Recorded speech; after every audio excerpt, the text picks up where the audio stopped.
जादुई गुलाबी साड़ी। बहुत समय पहले की बात है। एक छोटे से गांव में राधा नाम की एक लड़की रहती थी। राधा की सादगी और खूबसूरती पूरे गांव में प्रसिद्ध थी। वह हमेशा अपनी माँ के साथ खेतों में काम करती और परिवार की देखभाल करती। उसकी माँ एक शानदार नजरिया और साहस की मिसाल थी। एक दिन उसकी माँ ने उसे अपनी पुरानी गुलाबी साड़ी दी और कहा, यह साड़ी हमारी परिवार की धरोहर है। इसे अच्छे से रखना। राधा ने साड़ी को बहुत ही स्नेह से संभल कर रखा। वही साड़ी उसकी माँ की थी और उससे भी पहले उसकी दादी की। लेकिन राधा को इस बात का बिल्कुल भी अंदाजा नहीं था कि यह साड़ी केवल एक साधारण साड़ी नहीं थी, बल्कि जादुई थी। एक रात जब राधा सो रही थी, उसे एक अजीब सपना आया। उसने देखा कि उसकी साड़ी के चारों ओर एक हल्की रोशनी फैली हुई थी और साड़ी से सुनहरी चमक आ रही थी। अचानक एक परी उसकी साड़ी से प्रकट हुई और बोली, राधा, ये साड़ी जादुई है।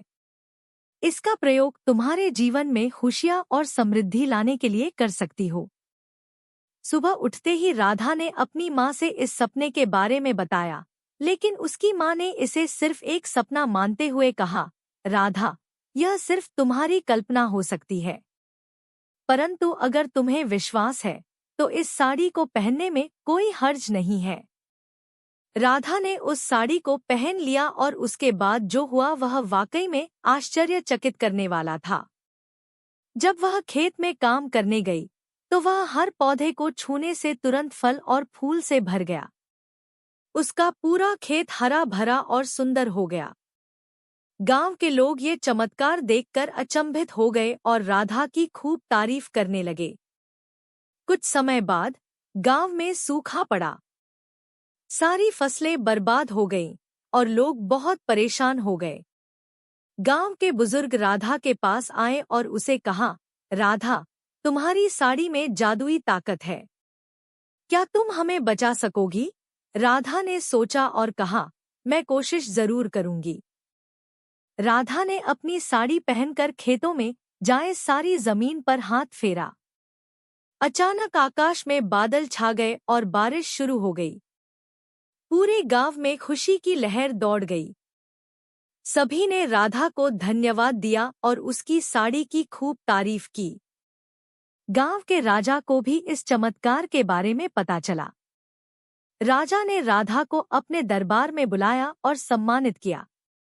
राजा ने राधा से कहा, तुम्हारी इस साड़ी ने हमारी प्रजा की जीवन को खुशहाल बना दिया है।